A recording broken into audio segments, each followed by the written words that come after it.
Okay, I'll go ahead and get my gavel up. And good morning. I'm going to go ahead and call this session of the City of Gig Harbor Hearing Examiner to order. For the record, today is January 17th, 2023 at 10 a.m. We have one item on the agenda this morning. This is number PLCUP 21-0006, involving a request for approval of a conditional use permit to allow for the lower level of an existing single family residence, which is 3 bedrooms, to be used for short-term rental purposes. And this would qualify as a lodging level 1 use. And this is in the R1 residential zoning district on property at 9363 Goodman Avenue. My name is Andrew Reeves. I'm a hearing examiner with Sound Law Center, who the city has selected to hold certain land use application hearings like this one. And today will be my role to collect evidence in the form of exhibits and testimony to determine whether this proposal is consistent with the city's comprehensive plan, zoning ordinances, critical areas ordinances, and the specific criteria for approval of a conditional use permit under Chapter 1764 of the Municipal Code. To that end, I received several exhibits. Sorry, there's a very cute dog on the screen. I just need to point that out. I apologize. And with that, I will continue. Anyways, in advance of the hearing, I received several exhibits that I had an opportunity to review.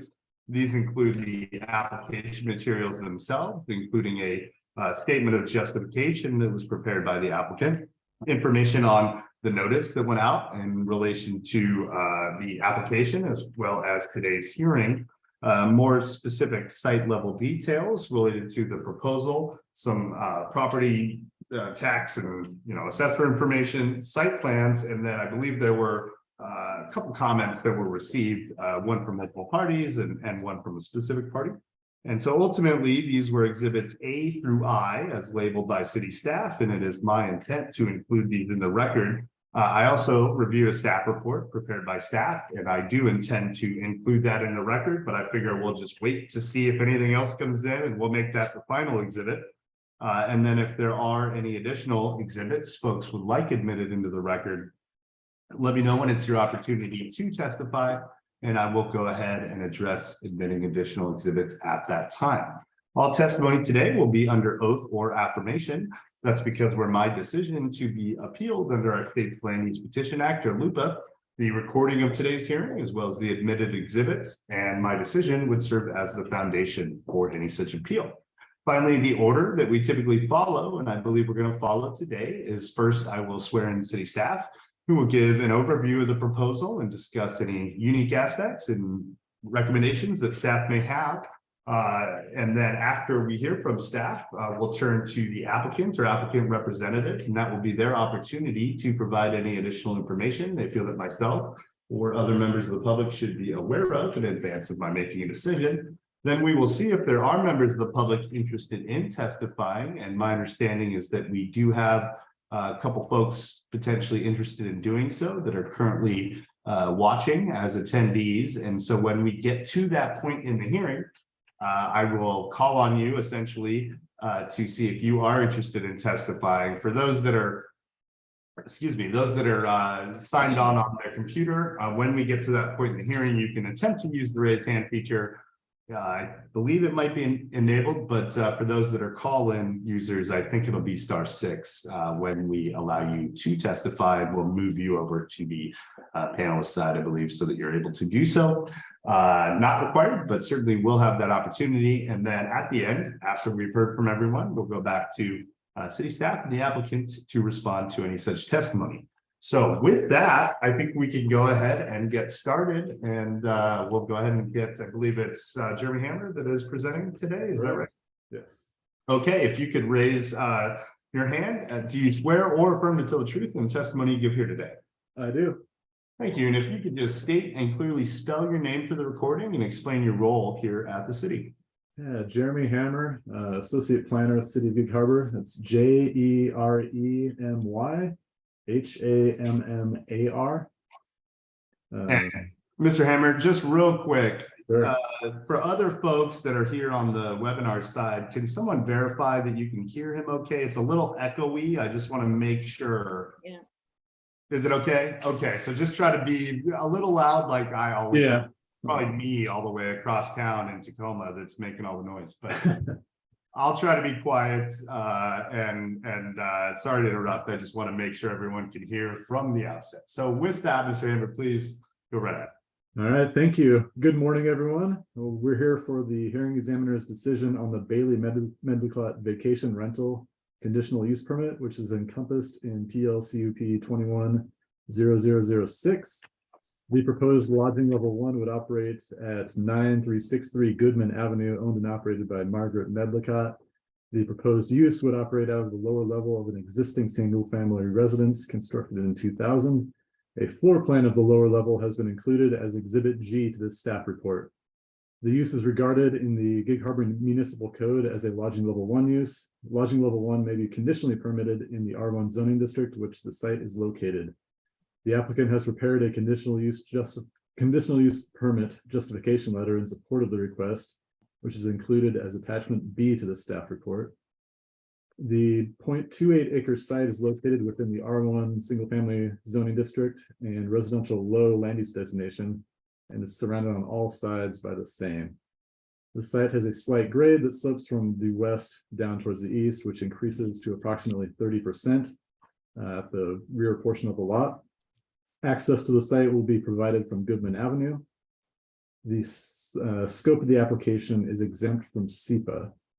All proper noticing was provided for this application and public hearing. Staff received 1 comment for the notice of application. That comment is included as Exhibit E to the staff report. City received 1 comment in response to the notice of public hearing at the time the staff report was prepared. That comment has been included as Exhibit F to the staff report. Staff has reviewed the proposed conditional use request for consistency with all relevant provisions of City of Gig Harbor Municipal Code and Comprehensive Plan. This analysis is detailed in Section 8 of the staff report, which I will now summarize. The proposal is consistent with the city's definition of lodging level 1 set forth in Gig Harbor Municipal Code Section 17-04444, which is defined as a single family residence which provides overnight lodging for guests and may provide meals for overnight guests, not to exceed 5 guest rooms. Lodging level 1 is conditionally permitted in the R1 zoning district, provided that the conditional use permit decision criteria set forth in Gig Harbor Municipal Code Section 17.64.040 is met. The proposal aids in preserving the character already established by not proposing any exterior alterations to the existing building or site. The proposed vacation rental is located in a manner which can be served by public facilities and street capacities without placing an undue burden on such facilities if properly conditioned. Adequate parking has been provided on site to meet the requirements of Gig Harbor Municipal Code Section 17.72030, which requires a lodging level 1 use to provide 1 1/4 off-street parking spaces for each room to rent, in addition to 2 off-street parking spaces for the single family residence. The site provides 4 off-street parking spaces.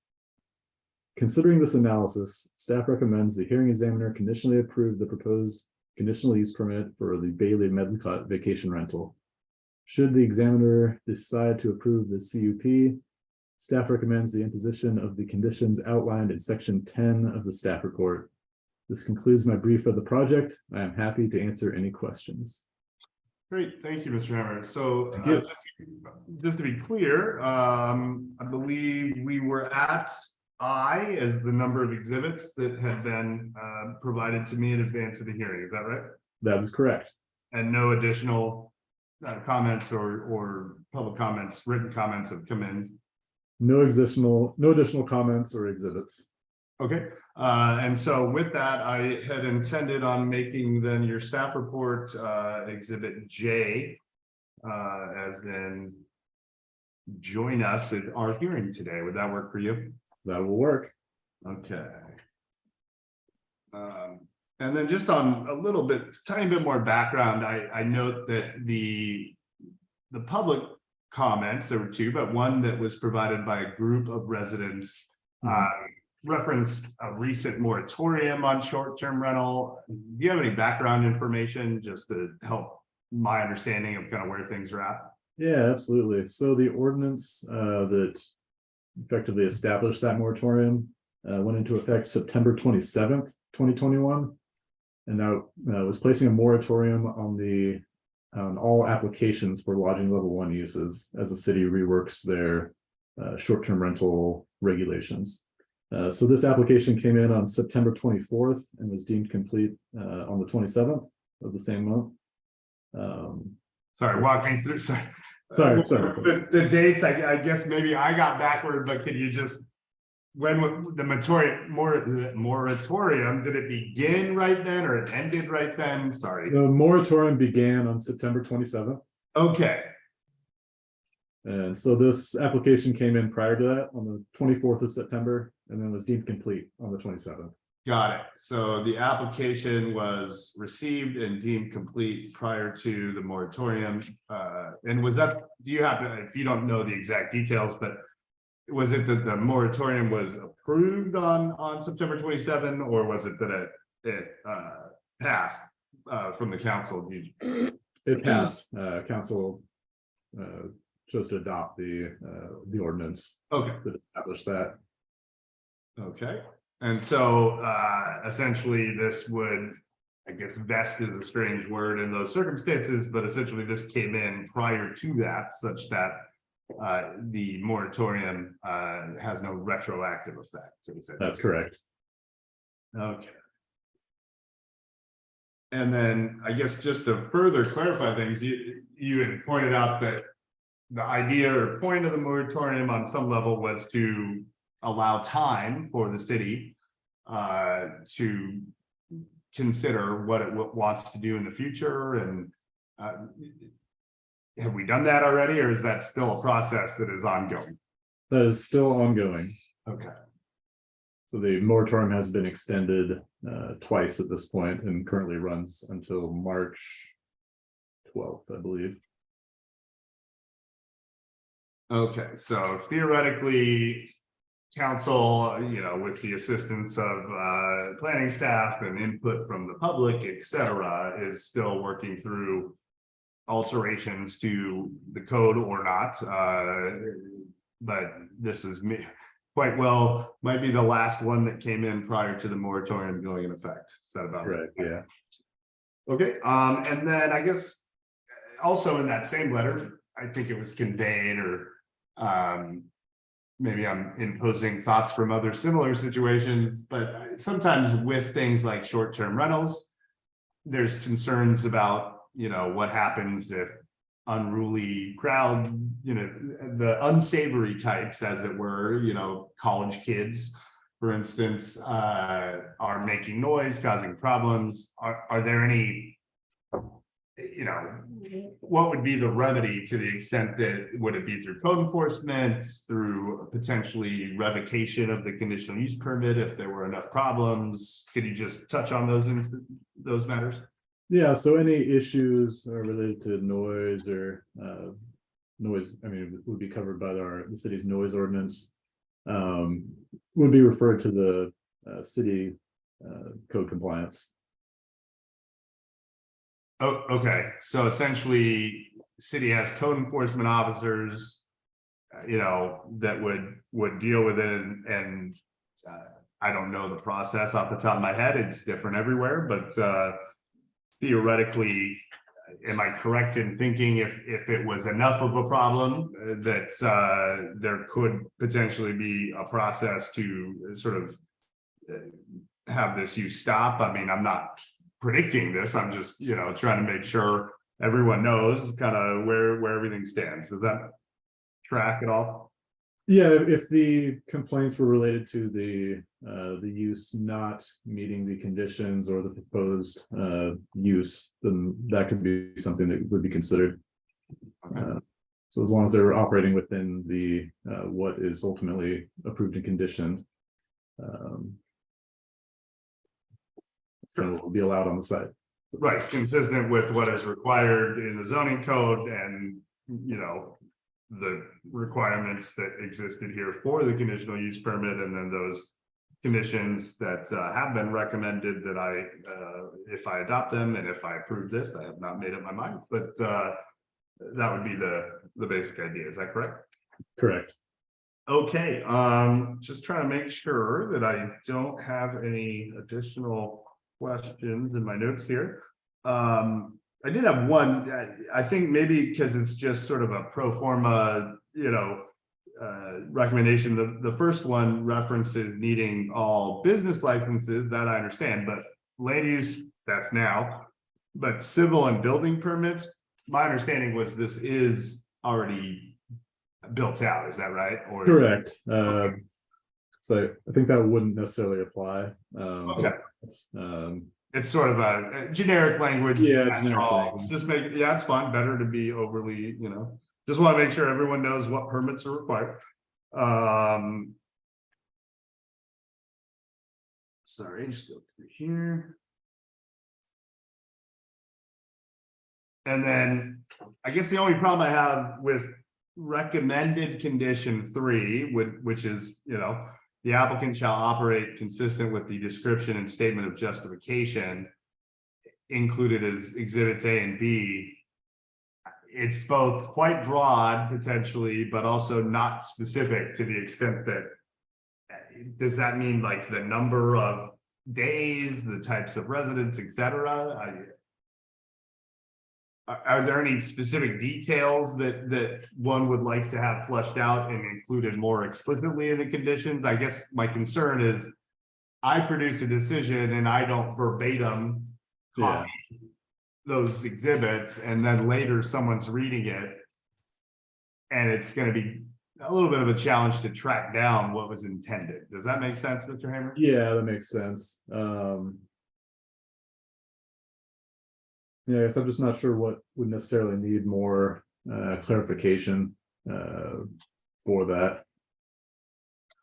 I think as long as it's encompassed in the lower level, I think that should be sufficient, but Well, I will certainly take it under review, and I may well expand slightly on some detail there just to ensure okay.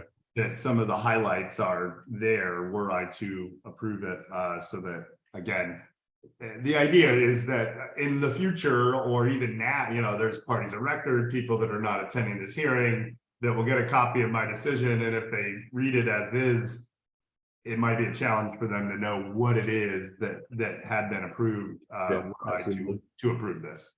So that's all. If there was any thoughts you had, and perhaps while we go around the room, if you want to look back at A and B, those exhibits, and sort of quickly note, I'll come back to you at the end to see if you have additional thoughts.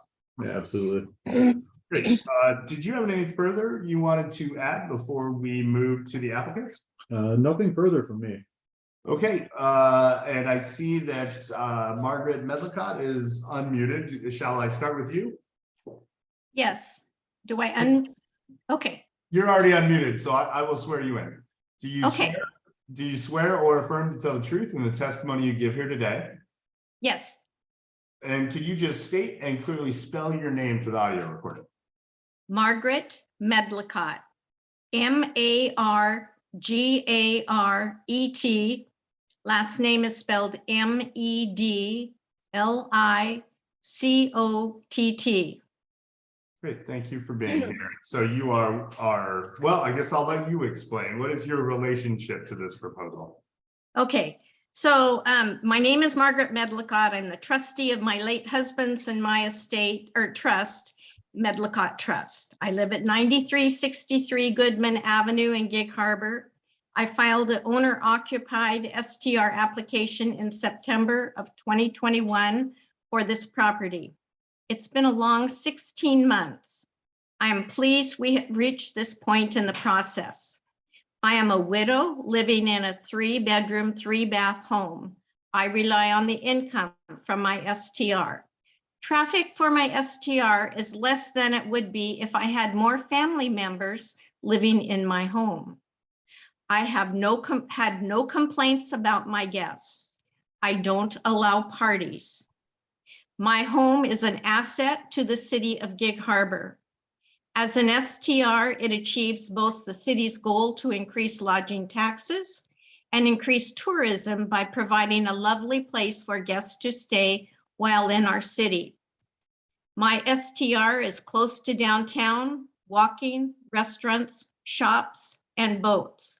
It has beautiful gardens, pond, and waterfall. My home has a lovely open floor plan with a gas fireplace and a view from every room. It has parking for 4 cars and a private guest entrance. I offer electricity for 0 emission vehicles.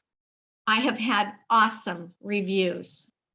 I use the Airbnb platform to ensure all lodging taxes are collected and paid to the city. It's kind of a roundabout process. It really goes to the state and then back to the city. According to Airbnb, requests for lodging in our area are up 52% over last year at this time. So I fulfill a real needed service in the city of Gig Harbor. This process has had its drawbacks, like cost and time. I've paid almost $7,600 for this permit, which is really excessive. I've removed built-in appliances that were in my home when I bought it and when it was built in order to comply with City of Gig Harbor regulations. I paid for cabinet removal and portable appliance to replace the built-in appliances. Because of the city moratorium on STRs that started just after I made application, this has been my only and very expensive path to an STR license. I request approval of my owner-occupied STR application. That's it. Thank you. And just to sort of clarify, I believe in your applicant sort of justification, you had taught, I think you referenced an ADU several times, meaning an accessory dwelling unit, but this is not detached, correct? I mean, No, there was a Okay. little confusion on my part when I made the application. I didn't really understand what an ADU was and the size ramifications that went with it. So it's been kind of a living document as we've gone through the process. sure. And I think folks are, in this year, especially ADUs, we're all over the legislative session and they're going to be coming to all the neighborhoods near us all the time soon, but this is different to the extent that this isn't a new structure that you've, built either independently, not connected to the home or added on, right? This was a conversion, as it were, of existing space within the residence. Is that right? Existing home, yeah, existing. Okay. And then, and the acronym you used, STR, that was short-term rental, correct? Correct. I just want to make sure I didn't miss. Sorry. No, that's okay. We all throw around acronyms in different contexts, and I always like to make sure to repeat it and make sure I don't have it wrong, because every now and again, someone uses one and I get it wrong, thinking I know more than I know. And so in addition, you had said well, I guess for one, so you live there, obviously, and the hope is to rent this out, part of the year for additional income during the nice months, and generally while you're there. Is that the idea? Yeah. Okay. And also I can tell you that the guests that I've had have been very quiet. And I think that in the listing of the Airbnb, it does mention that I live upstairs. So if it was somebody coming to have a wild party, that would kind of clarify that that's probably not going to be a good idea. Plus, I'm here. Right, there you go. So I just wanted to clarify that. Then you had referenced, having family visit and stay, but that's an independent, you've got a other space for your family, as opposed to having them rent through Airbnb, I assume. Yeah, all my family lives in the harbor. Oh, well, that sounds nice. Okay. Yeah. I'm trying to think if I have any, do you have any specific restrictions? No smoking, no pets, anything like that you would like folks to be aware of? It is in the listing. There's no smoking. There are no pets. They have to be approved by Airbnb. They're not just people just, I mean, I don't know how to explain that, but Airbnb They're checks them out. vetted.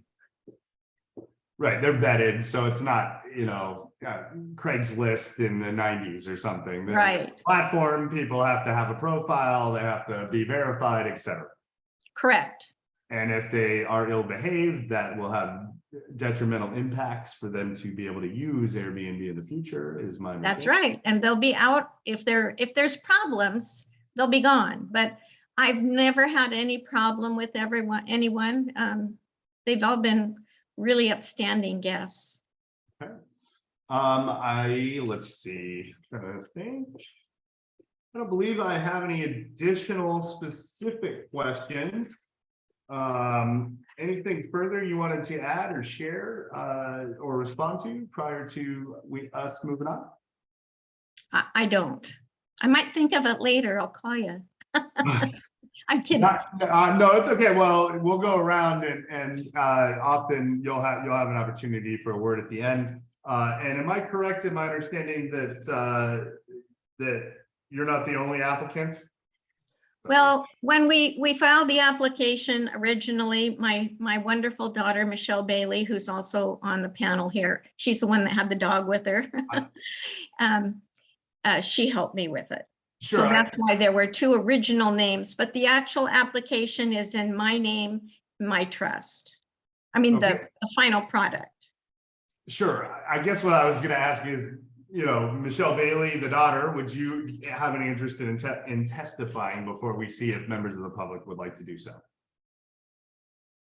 Oh. We are not hearing you. They're not getting any audio.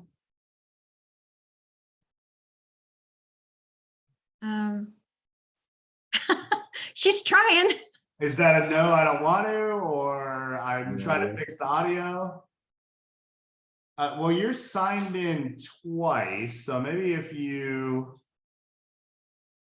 could try to sign off and sign back on. Or sign one of them out. Please don't Michelle, say- can you hear him? He said sign out and then sign back in.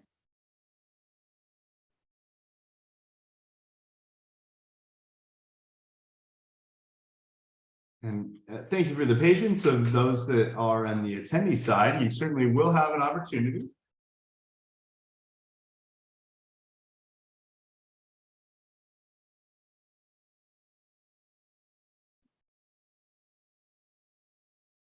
Excuse me.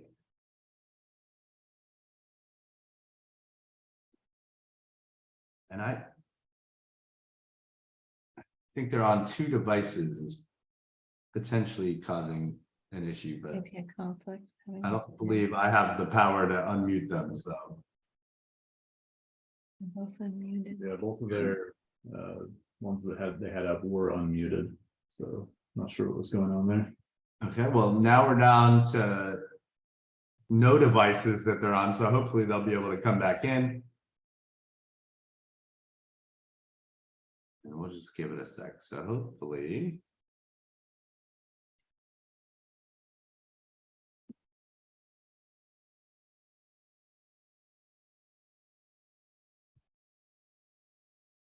While we're waiting, Sure.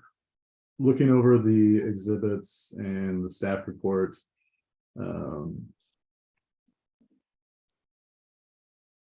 The recommended conditions I had have been consistent with other lodging level 1 uses that we've had. So I figured it's probably best to just keep it consistent with what we've had rather than. You mean other ones you've had with the former hearing examiner? Correct, yeah. Or Okay. ones that I've recommended, that the city has recommended. Okay, I likely will not fully follow that, but that is my prerogative, and you guys are currently stuck with me as your new hearing examiner for as long as my contract is in place. I'm not trying to be difficult.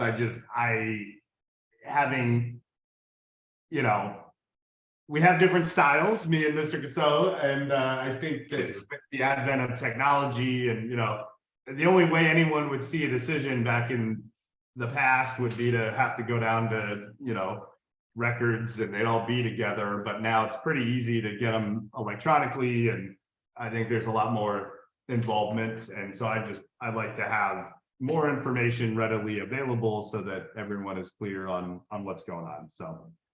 But I appreciate the thoughts and it's certainly, not to be difficult or because you've done anything incorrect. I just, again, different styles.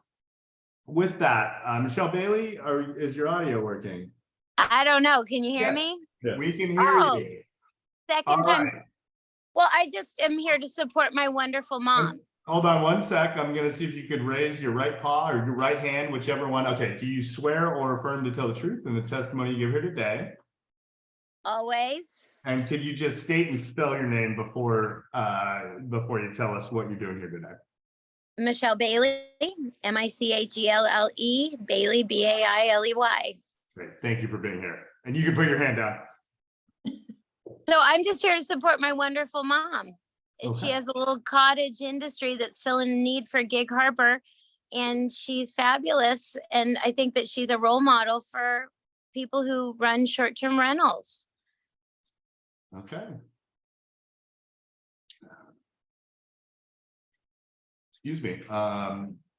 And I guess one of the questions or thoughts that was brought, one of the thoughts that was brought up and one of the public comments had essentially been, what if someone's not in town, but it sounds like with the whole family living there, potentially if someone's gone, someone else is nearby to go address what needs to be addressed. Is that an accurate assessment? Oh, yeah, that's accurate. We'd be there in 7 minutes and people wouldn't even know what to do. We'd be faster than the police. Excellent. Did you have anything further or more specific you wanted to add? Certainly appreciate that you are here in support, but just want to make sure everything you wanted to say has been put on the record. That's it. Okay. Anyone else there with you that want to testify, or are we ready to move to see if there are members of the public? Anyone else that was there with you, Ms. Bailey? Are you good? It's just everybody, they know you're going to approve it, so they left. Well, not quite how that works. I certainly have to hear from the public and further review things, but I appreciate your optimism. And with that, I think why don't we go to our attendees and see if we have one attendee, and this is someone identified as Tom Brown. And if you are interested in testifying, you can try to use the raise hand feature. And we will move you, I think on webinars, we would move you to the panelists, but Tom Brown, any interest in testifying?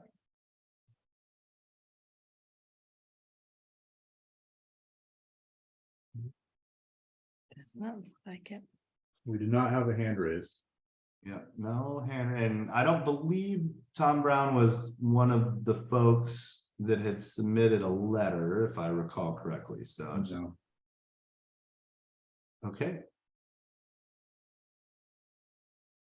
We'll give it just one more sec. So Tom Brown, if you were interested, please make every effort to either use the hand raise feature, or I don't think we have the chat feature. Excuse me. And that feature would be in the bottom of your Zoom panel. So, okay. See the chat No. feature. Okay, Tom Brown, if you were interested and unfortunately the tech was not working for you, please reach out to Jeremy Hammer as soon as you can and let him know that you had wanted to say something, and we can cross that bridge if needed. But at this point, I think that will do it in terms of just to clarify with you, Mr. Hammer, no one else is that we're aware of. I know we had one phone call in earlier, but Yeah, far as- no other attendees at this time. okay, well then, why don't I go and close then with you, Mr. Hammer, and see, you kind of already, while we were waiting, had discussion with me, but anything final or further that you wanted to add or close with at this point? Nothing additional from me. I think that pretty much wrapped everything up on our end, so. Okay, and then Margaret Medlicott, anything final for you? No, I'm good. Okay, so I will take this under review. And again, just to clarify, the exhibits we ended up with, I believe, would be A through J. J being the staff report. And take this under consideration, and my intent is to issue a decision here in the next couple weeks. I think we're past holidays at this point. But Mr. Hammer, for those that were interested in getting a copy of the decision, can you just clarify how that process works? Is it anyone that's a party of record will get it via email or mail, and it'll get posted on the website, any of those things? Yeah, it will be posted on the city website, and additionally, all parties of record will receive a copy either in email or mail. Excellent. Okay.